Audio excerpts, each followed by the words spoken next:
Le voyage nocturne et l'ascension. Al-Isra wal-Mi'raj. La fin de la période mécoise de la mission prophétique de Muhammad sallallahu alayhi wa sallam fut caractérisée par des fortunes très diverses, oscillant d'un extrême à l'autre. On pouvait observer un succès peu à peu grandissant, avec en parallèle des persécutions continuelles. Toutefois, des lueurs d'espoir ne cessaient de poindre à un horizon qui semblait plutôt lugubre, et elles se matérialisèrent finalement dans l'événement extraordinaire que fut le voyage nocturne du prophète sallallahu alayhi wa sallam jusqu'à Jérusalem, suivi par son ascension à travers les cieux. La date de cet événement est controversée, et aucun consensus n'a été réalisé jusqu'à présent à ce propos. Cependant, la plupart des savants penchent pour une date comprise entre 12 et 16 mois avant l'émigration à Médine, l'Hégire. Ce qui suit est un résumé des détails relatifs à ce miracle rapporté par Ibn al-Qayyim. Le messager de Dieu, sallallahu alayhi wa sallam, fut transporté physiquement depuis la mosquée sacrée jusqu'à la mosquée lointaine, Al-Masjid al-Aqsa, à Jérusalem, sur un animal nommé Al-Buraq, en compagnie de l'archange Gabriel, Jibril. À Jérusalem, il mit pied à terre, accrocha Al-Buraq à un anneau fixé dans la porte de la mosquée Al-Aqsa, et dirigea ensuite une prière commune dont l'assemblée était composée par tous les prophètes qui l'avaient précédé dans l'histoire. Après cela, Jibril, Gabriel, l'emmena jusqu'aux cieux sur le même animal. Lorsqu'ils eurent atteint le premier ciel, Gabriel demanda à l'ange gardien d'ouvrir la porte de ce ciel. Elle leur fut ouverte et il vit Adam, alayhi salatu wassalam, le père de l'humanité. Le prophète sallallahu alayhi wa sallam le salua et Adam, alayhi salatu wassalam, lui rendit son salut et lui souhaita la bienvenue et exprima sa foi en sa mission prophétique. Dieu fit voir au prophète sallallahu alayhi wa sallam les âmes des martyrs et celles des réprouvés. Jibril monta ensuite avec Muhammad sallallahu alayhi wa sallam jusqu'au second ciel. Il demanda l'ouverture de la porte et là, le prophète sallallahu alayhi wa sallam vit et salua Jésus, fils de Marie, et Jean, Yahya, fils de Zacharie, alayhim salatu wassalam. Ils le saluèrent à leur tour, l'accueillirent en lui souhaitant la bienvenue, et exprimèrent leur foi en sa mission prophétique. Puis il y eut l'ascension jusqu'au troisième ciel, où se trouvait Joseph, Youssouf, alayhi salatu wassalam. Ce dernier souhaita la bienvenue au prophète sallallahu alayhi wa sallam, et exprima sa foi en sa mission prophétique. L'ascension reprit ensuite, et au quatrième ciel, il y eut un échange de salutations avec le prophète Enoch, Idris, alayhi salatu wassalam, qui reconnut aussi la mission prophétique de Muhammad sallallahu alayhi wa sallam. Au cinquième ciel, le prophète alayhi salatu wassalam rencontra Aaron, Haroun alayhi salatu wassalam et le salua. Ce dernier répondit à son salut et attesta de sa mission prophétique. Au sixième ciel était présent Moïse. Il y eut un échange de salutations et Moïse alayhi salatu wassalam exprima sa foi dans la mission prophétique de Muhammad sallallahu alayhi wa sallam. En voulant continuer son chemin, le prophète sallallahu alayhi wa sallam vit que Moïse alayhi salatu wassalam pleurait et il lui en demanda la raison.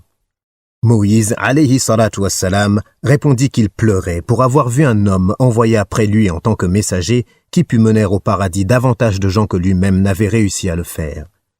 Puis le prophète sallallahu alayhi wa sallam atteignit le septième ciel où il rencontra Abraham alayhi salatu wassalam qu'il salua.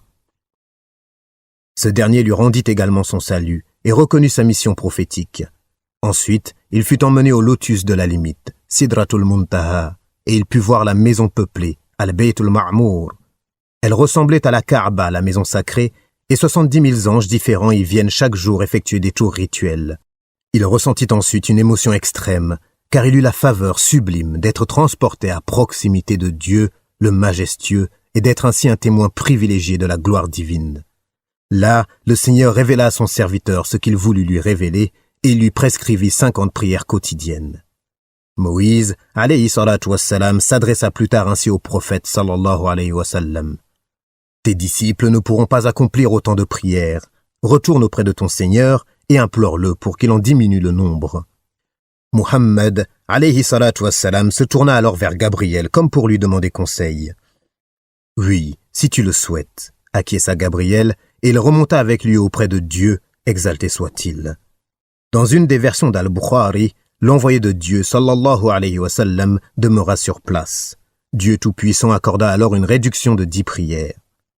Muhammad sallallahu alayhi wa sallam redescendit et rapporta la nouvelle à Moïse alayhi salatu wassalam, qui l'incita de nouveau à effectuer une nouvelle requête pour que le nombre de prières soit encore diminué.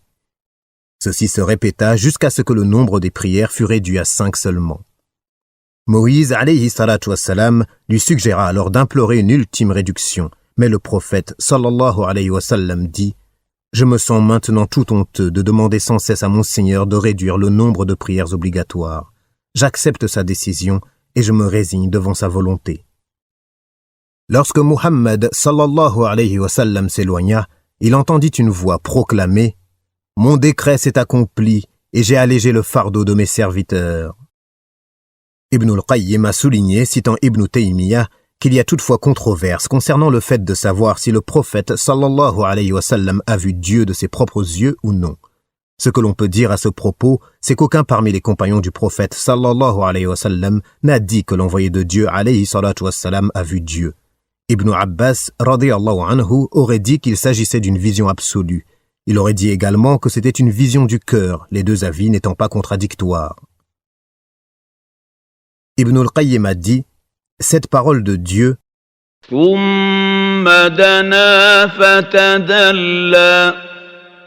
puis il se rapprocha et descendit encore plus bas. » Sourate 53, verset 8, selon le sens du verset, renvoie à une proximité différente de celle que nous lisons dans le récit du voyage nocturne dans la tradition.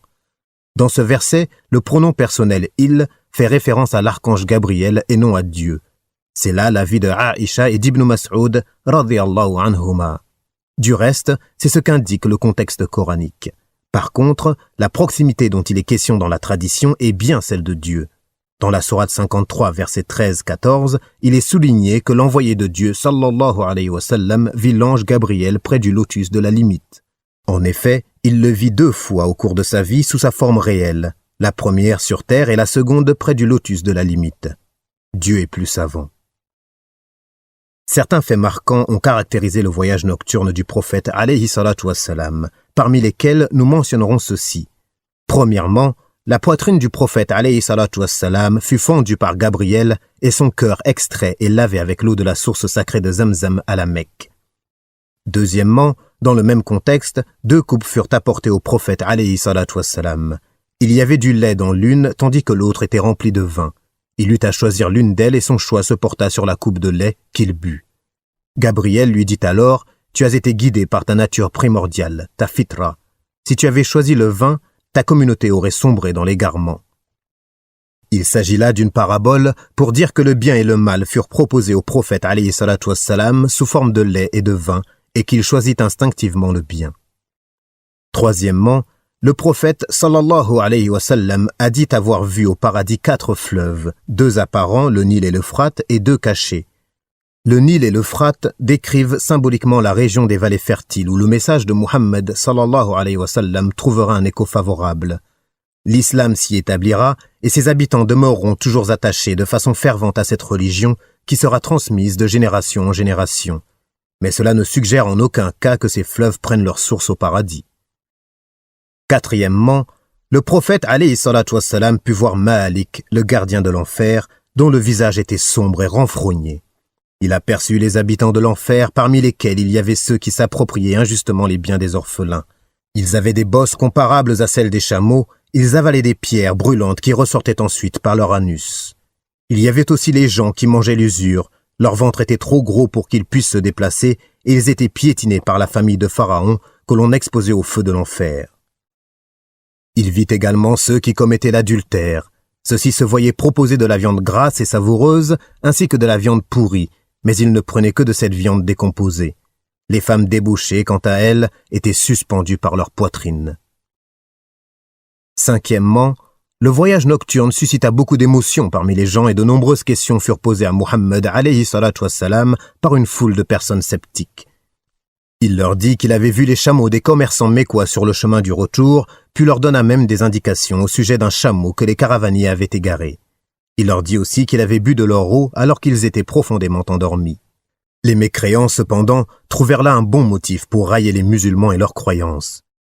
Ils harcelèrent le prophète alayhi salatu wassalam avec des questions relatives à la description de la mosquée de Jérusalem où il ne s'était jamais rendu auparavant, mais au grand étonnement de tous, le prophète alayhi salatu wassalam leur fournit des informations extrêmement précises sur la cité de Jérusalem. Il leur donna également toutes les indications concernant leur caravane, leur heure d'arrivée ainsi que la caravane qui allait atteindre en premier la Mecque. Tout se passa comme il leur avait dit, mais cela ne fit qu'augmenter leur réticence et ils s'obstinèrent dans la négation. Les musulmans sincères, quant à eux, n'étaient pas surpris par les détails relatifs au voyage nocturne du prophète alayhi salatu wassalam. Dieu, qui est suffisamment puissant pour avoir créé les cieux et la terre par un acte de sa volonté, est sans nul doute capable d'élever son messager alayhi salatu wassalam au-delà des cieux afin de lui montrer ses signes lui-même, car sans cela, ceux-ci resteraient inaccessibles à l'être humain. Les mécréants allèrent trouver Abu Bakr pour lui rapporter les propos de Muhammad alayhi salatu wassalam, et celui-ci dit immédiatement « Oui, j'atteste de sa véracité ». Ce fut à cette occasion qu'il reçut le surnom d'As-Siddiq, le véridique. La justification la plus concise et la plus éloquente de ce voyage est exprimée par la parole de Dieu, exalté soit-il. سبحان الذي أسرى بعبده ليلا من المسجد الحرام إلى المسجد الأقصى الذي باركنا حوله لنريه من آياتنا إنه هو السميع البصير. Gloire et pureté à celui qui de nuit fit voyager son serviteur Muhammad de la mosquée Al-Haram à la mosquée Al-Aqsa dont nous avons béni l'alentour afin de lui faire voir certaines de nos merveilles. C'est lui vraiment qui est l'audient, le clairvoyant. L'une des lois immuables de Dieu consiste à montrer ses signes à ses envoyés. وَكَذَلِكَ نُرِي إِبْرَاهِيمَ مَلَكُوتَ السَّمَاوَاتِ وَالْأَرْضِ وَلِيَكُونَ مِنَ الْمُوقِنِينَ. Ainsi, avons-nous montré à Abraham le royaume des cieux et de la terre, afin qu'il fût de ceux qui croient avec conviction. Sourate 6, verset 75, selon le sens du verset. À Moïse, alayhi salatu wassalam, Dieu dit, selon le sens du verset, « لِنُرِيَكَ مِنْ آيَاتِنَا الْكُبْرَى » afin que nous te fassions voir de nos prodiges les plus importants. Sourate 20, verset 23. Le verset 75 de la sourate 6, afin qu'il fût de ceux qui croient avec conviction, met en exergue la sagesse de ce comportement divin. La connaissance que Dieu enseigne à ses prophètes, ajoutée aux signes qu'il leur montre, leur confère une science certaine. Ainsi supportent-ils, pour plaire à Dieu, des épreuves qui seraient trop dures pour les gens ordinaires. Ils ne font aucun cas ni des puissances de ce monde, ni des souffrances qu'ils endurent. Les sagesses et les mystères que recèlent les détails du voyage nocturne ne peuvent être ici étudiés, cela relevant du domaine de la littérature des mystères de la religion, Asrar al-Shari'a. Mais il y a des faits simples qui émanent de ce voyage béni que nous citerons ci-après. Dans le Coran, le récit de ce voyage est résumé dans le premier verset de la sourate 17, le voyage nocturne. Les versets suivants, quant à eux, s'étendent sur les actions honteuses et sur les forfaits commis par les enfants d'Israël, avant de préciser que le Coran guide vers la voie la plus droite. Cet enchaînement n'est en fait pas une pure coïncidence. Le voyage nocturne qui conduisit le prophète alayhi salatu wassalam à Jérusalem indiquait que la direction de l'humanité allait être enlevée aux Juifs à cause de leur comportement qui les rendait indignes d'assumer plus longtemps cette responsabilité. Cette charge incomberait désormais au messager de Dieu, sallallahu alayhi wa sallam, qui se voyait ainsi investi de la direction des deux centres de la prédication abrahamique, Jérusalem et la Mecque. Le temps était venu de transférer l'autorité spirituelle d'une communauté devenue irrespectueuse de la loi divine à une nouvelle communauté dont l'action serait fondée sur le bien et dont le prophète serait guidé par la révélation du Coran, livre qui conduit vers la voie la plus juste. Mais se pose alors la question suivante. Comment cette transition annoncée de la direction pouvait-elle s'effectuer alors que l'envoyé de Dieu, alayhi salatu wassalam, était persécuté? Cette question lève le voile sur la vérité suivante. La prédication islamique était à l'aube d'une nouvelle phase différente de la précédente. Les versets annonçant cette nouvelle ère étaient empreints d'un avertissement direct et non équivoque à l'adresse des polythéistes. Et quand nous voulons détruire une cité, nous ordonnons à ces gens opulents d'obéir à nos prescriptions, mais au contraire, ils se livrent à la perversité. Alors la parole prononcée contre elle se réalise et nous la détruisons entièrement. Que de générations avons-nous exterminées après Noé, et ton Seigneur suffit qu'il soit parfaitement connaisseur et clairvoyant sur les péchés de ses serviteurs. Sourate 17, versets 16-17, selon le sens des versets.